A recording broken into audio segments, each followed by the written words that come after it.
फरमाते हैं कि मैं ना मजदूर लेने गया, बगदाद के चौक में मजदूर बैठे होते थे, तो मेरी उन मजदूरों में से ना एक नौजवान बच्चे पे नजर पड़ी।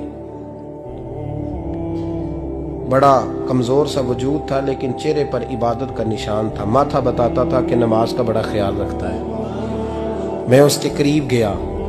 चेहरे भी बड़ा कुछ बताते हैं ना, चेहरों में भी बड़ी रानाई होती है। फरमाते हैं मैं करीब गया, मैंने उसको कहा बेटे मजदूरी करोगे? तो कहने लगा मजदूरों में बैठा हूं तो हुजूर मजदूरी के लिए ही तो बैठा हूं। तो मैंने कहा कि चलो फिर। कहने लगा नहीं मेरी कुछ शर्तें। मैंने कहा बताओ। कहने लगा पहली शर्त यह है कि लोग 4 दिनार दिहाड़ी लेते हैं, मैं 3 दिनार लूंगा। मैंने कहा यार भाई तो बड़ी बेहतरीन है, बाकी भी इस तरह की रख ले।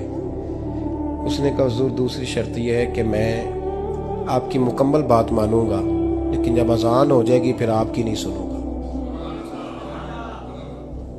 तीसरी बात उसने ये की कि हुजूर मैं आपके घर में काम करूंगा पर आपके किसी सवाल का जवाब नहीं दूंगा।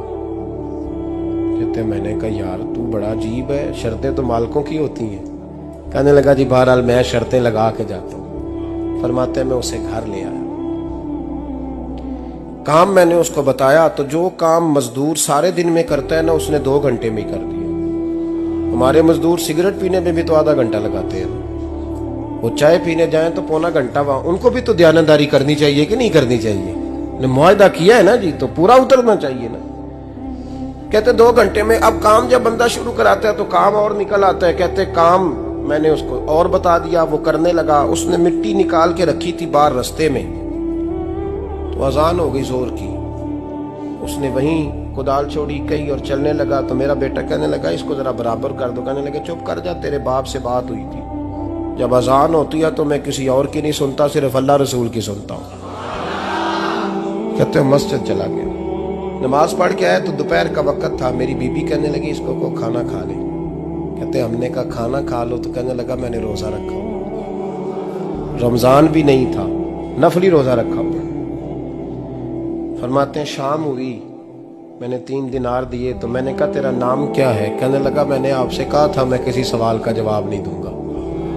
कहते वो चला गया। अगले दिन मैं फिर लेने गया उसे, काम कुछ और निकल आए, तो लोगों ने बताया वो सिर्फ हफ्ते वाले दिन आता है। मैंने कहा क्यों? कहने लगे जी वो कहता है मेरा हफ्ते का खर्चा 3 दिनार है, जब 3 दिनार कमा लेता हूं तो बाकी सारा टाइम अल्लाह रसूल की जिक्र में गुजार दिया करता हूं। फरमाते हैं जी अगले हफ्ते मैं फिर लेने गया, मैंने पूरा हफ्ता इंतजार किया कि काम उसी से कराना है।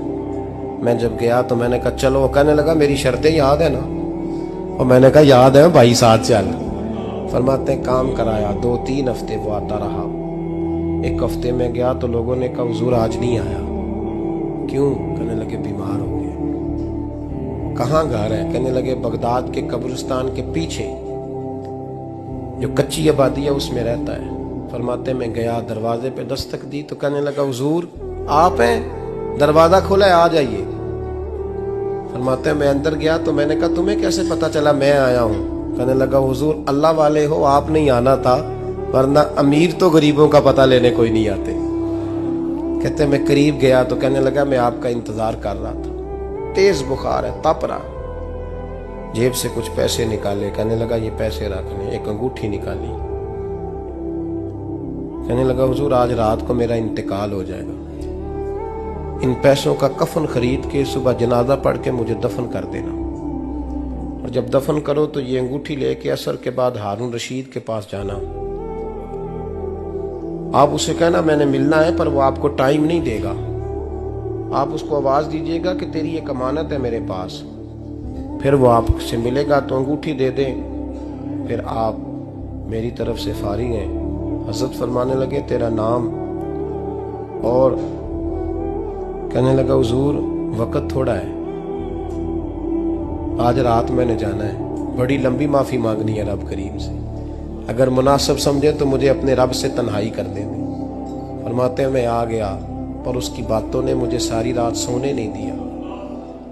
फरमाते हैं सुबह बड़ी मुश्किल से सूरज निकला, मैं गया दरवाजे पे हाथ रखा तो दरवाजा खुला हुआ था। अंदर दाखिल हुआ तो खुशबुएं मेरा इस्तकबाल कर रही थी। जब चेहरे से कपड़ा हटाया तो उसका तो इंतकाल हो चुका। इंतकाल हो चुका है, ऐसे है जैसे किसी का दीदार करके सोया। कहते मैं तो 2 आदमी ले गया था जनाजे पे, पर पता नहीं दुनिया किधर किधर से आई, कहां कहां से। अखां जदों मीटियां जमाना मैनू रोवेगा, अपना ते अपना बेगाना मैनू रोवेगा। फरमाते हैं मैं तो 2 बंदे ले गया था, पर पता नहीं मखलूक कहां कहां से आई। जनाजा पड़ा, दफन किया। हारून रशीद के पास में असर के बाद गया, मैंने बुलाना चाहा पर बादशाह था, मेरी तरफ देखा ही नहीं। मैंने उसको कहा तेरी एक अमानत मेरे पास है। फरमाते हैं वो मुझे कोने पे ले गया, क्या बात है, कमरे में बुलाया, मैंने अंगूठी दी। हारून रशीद तो चीखे मारने लगा, कहने लगा अंगूठी वाला कहाँ है?